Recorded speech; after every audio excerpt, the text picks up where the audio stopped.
Welcome to the Savvy Dentist podcast with Dr. Jesse Green, the show where great dentistry meets great business. Listen in each week as we bring you an inspiring person who will share their story, ideas and business techniques to help you create a practice and a life you love. And now introducing your host, Dr. Jesse Green. Hello everyone, it's Jesse Green here. Welcome back to SavvyDentist.com and to the Savvy Dentist podcast. It's wonderful to have your company for another episode of our show. Now, as I record this, 2022 is drawing to a close and it's not going to be long before 2023 is upon us. And I'm always reminded at this time of year, particularly how important it is to finish the year strongly. And this idea has been rattling around my head for many, many years. And it goes back to times of high school, actually, when I used to run cross country. And at the school I was at, we had a fantastic cross country coach. His name was Tony Booth. And our school had this incredible knack of winning the cross country tournament every single year, while Tony Booth was still in charge. When he left, we didn't. And so what I can deduce from that is our school was no more talented than the other schools. We had no better runners particularly. It really came back to Tony and his method of coaching. And Tony was quite the taskmaster. He used to talk a lot about technique and fundamentals. He used to talk a lot about finishing strongly. And in particular, today I want to talk about a couple of those things. I'll start with finishing strongly because at this time of year, there's a lot of people who always, towards December, report signs of fatigue, the year drawing to an end, it's a busy year, and they're looking forward to that Christmas break. And 2022 has been a bit of a funny year as well because we've kind of come out of the COVID pandemic and we're still adjusting back to whatever our new normal is going to be. And I think, 2023 we'll get into a better rhythm and routine around that. But for now, it's fair to say that 2022 has been a bit of a weird year in some senses, and there's a lot of people consequently feeling the effects of a bit of fatigue. And when that happens, what typically happens is that people focus on the Christmas break and they're feeling like they're just hanging out to Christmas, they're limping to the Christmas break. And what Tony would tell us as runners is we wanted to run through that finish line. He asked us to imagine the finish line was 10 meters beyond where it was so that we would hit that finish line at speed.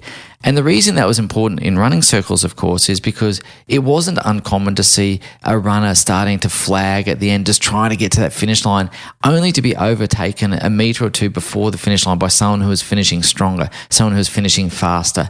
And what I'm really wanting you to do is to finish the year strong, finish the year fast, with the wind at your back pushing you along. So the first part of this conversation is really about, what does that look like in a dental practice? What does finishing strong mean? And there's two or three things I want to share with you around that. The first one is about making sure that your appointment books are set up strongly for 2023. And what I mean by strongly set up is not just busy, but productive, because we know that when people come back from holidays, typically they're still in holiday mode. It takes a little while to crank up, takes a little while to get the wheels moving again. And before we know it, January can be done. And then all of a sudden we're into February and we're only just starting to hit our stride. Now, the way that we ameliorate that or mitigate that is by preloading January and the beginning of February now. And what that means is that we're going to be able to continue to diagnose our comprehensive dentistry, diagnose the cases, whether it's, restorative dentistry, crown and bridge, endos, complex treatment plans, whatever it is, keep diagnosing, because what I know is that when people are tired, their diagnosis tends to, decline. They don't diagnose as comprehensively as they would when they were feeling more energetic and more energized.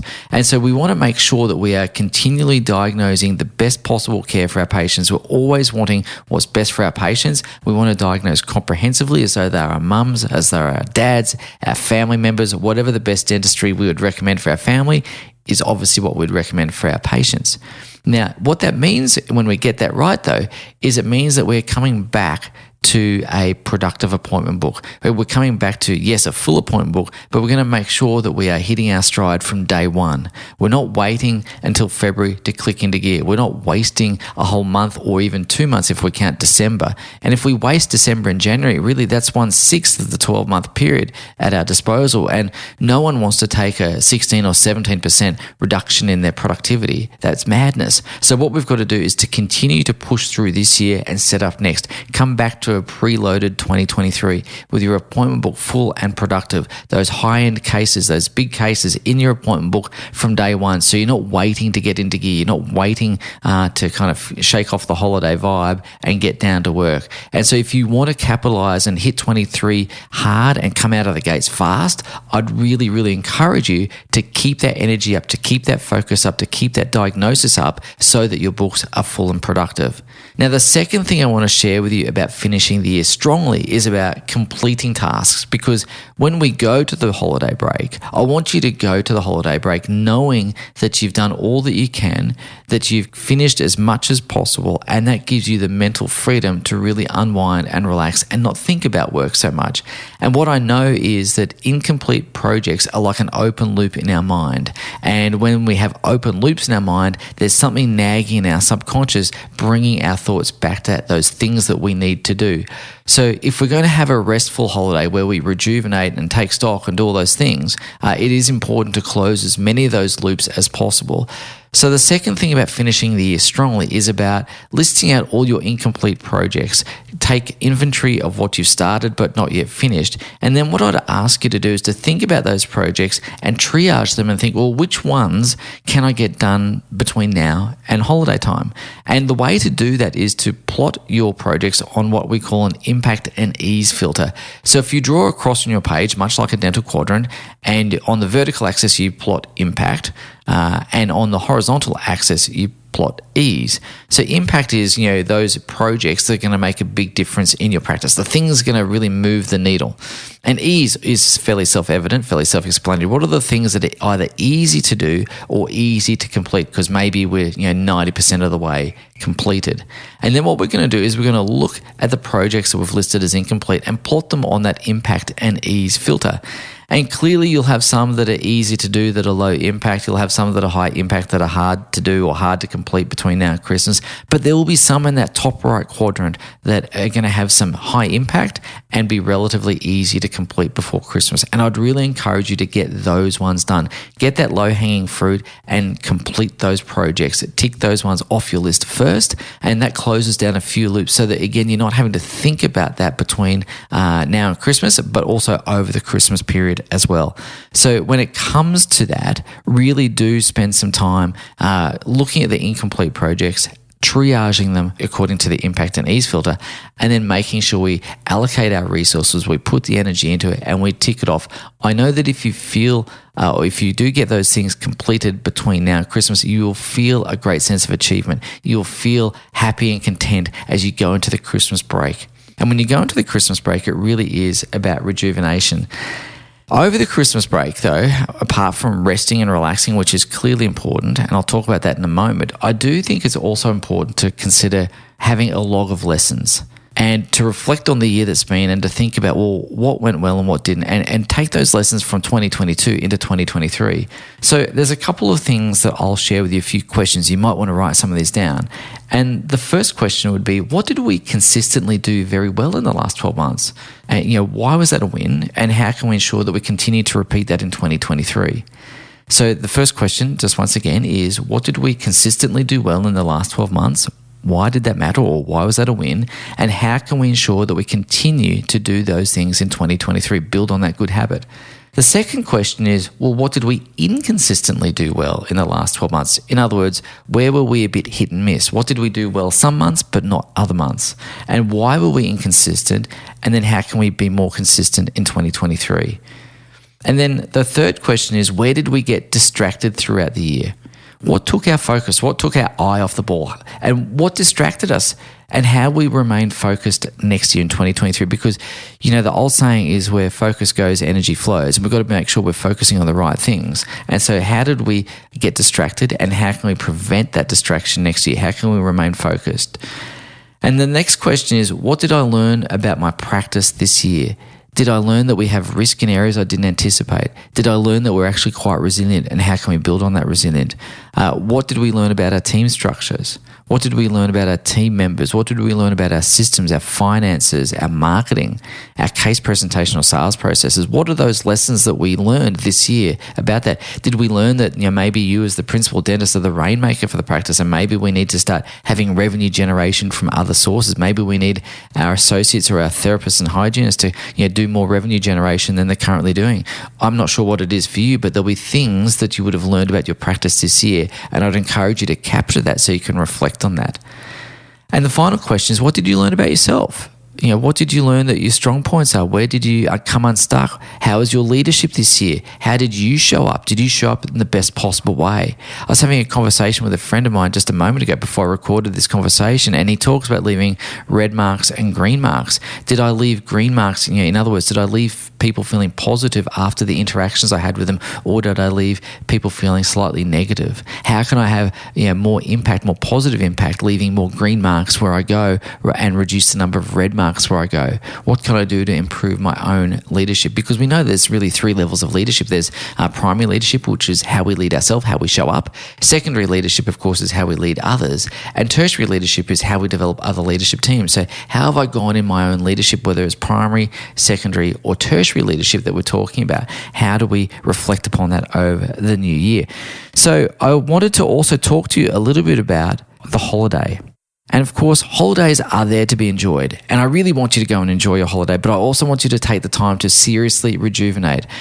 We need to rejuvenate our bodies. We need rest, and we can't run a marathon at sprint pace. It's great to be goal focused. It's great to be driven. And from time to time, we need to rest. And this is a time to rest. So obviously you're going to be spending time over the holidays with your family and loved ones, and that's great.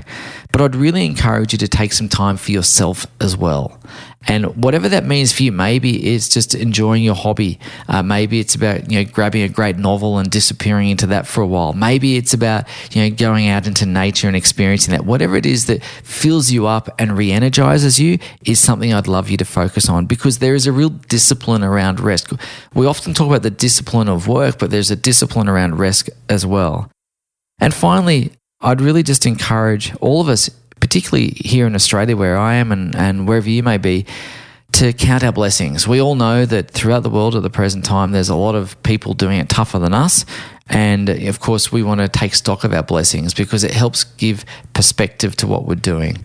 I saw a wonderful quote come through my Instagram feed the other day. I can't remember whose quote it was, but it was about changing from expectation to appreciation. And when we make that mental shift from expectation to appreciation, our whole world opens up. And I really like that. It's about appreciating the things that we have and just being mindful of what we're expecting as well. Of course, that ties into gratitude and other things as well. But I really like that quote and I wanted to share it with you. I can't remember who it was. Otherwise, I'd attribute it to the right person. So when we look at 2023, I guess most of us are thinking, well, what's 2023 going to be like? And there'll be a whole lot of people pontificating with their crystal balls about what's going to happen here and there. And what I want to share with you is no one really can predict. And that's not the case just this year, but at any time we hear economics forecasts happening all the time with the economists on TV or the newspapers making their predictions about what's going to happen here and what's going to happen there. But if you really go back and look at economists and their predictions, more often than not, they're really wrong. And so I'd really encourage you to think about having a practice and as well as yourself, being very resilient, building resilience into yourself, building resilience into your practice, and making sure that we have the ability to adapt and change. And what I know about business, having been in business now for decades, is that the thing that doesn't change is the fundamentals. Whether it's an up economy, down economy, sideways economy, the fundamentals don't change. And so what I'd really encourage you to do is to focus on your revenue generation systems, your cash flow management systems, your wealth creation systems. And if you've got those things taken care of, then you're going to be resilient to whatever the economy throws at you. If you're operating on best practice, you're going to be using those practices no matter what's happening. Good, bad, or indifferent, you're going to be fine. So it's about focusing on the fundamentals. What I see oftentimes is people kind of getting ahead of themselves, wanting to take on advanced strategies before they've got their fundamentals nailed down. And we've got to walk before we can run. And we've always got to remember that we still need to be able to walk even if we can run. We've still got to do those fundamentals. We've got to consolidate those fundamentals, because as your business grows, we know that from time to time, we've got to go back and tidy up things. We've got a leading edge of growth and development, but we've got a trailing edge that we need to make sure comes with us, because we can outgrow our systems, we can outgrow our team, we can outgrow ourselves. But if we don't take care of those bits of consolidation, our business will contract back to what we can manage. So it is always about mastering fundamentals. In practice, it's often, as I said, revenue generation, cash flow management, wealth creation. It will also involve leadership and team development. It'll focus on your systems and processes and making sure all those things are working as they ought to, so that the practice operates like clockwork. So those are the things I'd really encourage you to think about. Firstly, finishing the year strongly. Then over the Christmas and holiday period, having time to rest and rejuvenate. And in 2023, remembering the fundamentals that no matter what the economy throws at us, good, bad, or indifferent, none of us really know what's going to happen. None of us can predict with certainty. And most economists who say it with confidence and absolute certainty are wrong more than not. So I would just encourage you to block that noise out a little bit, focus on the fundamentals as best you can, and make the most of that. So from all of us here at Savvy Dentist, I hope you have a really wonderful and joyous Christmas and New Year period. I've really appreciated you listening to the podcast over the last year, and of course all the years prior. And from all of us here at Savvy Dentist and my family to yours, Merry Christmas, Happy New Year, take good care, and we'll see you soon. Bye now. Thank you for listening to the Savvy Dentist podcast. For more episodes, go to drjessiegreen.com/savvydentist. And to discover how to build a high-performance dental practice, visit drjessiegreen.com and download the free report.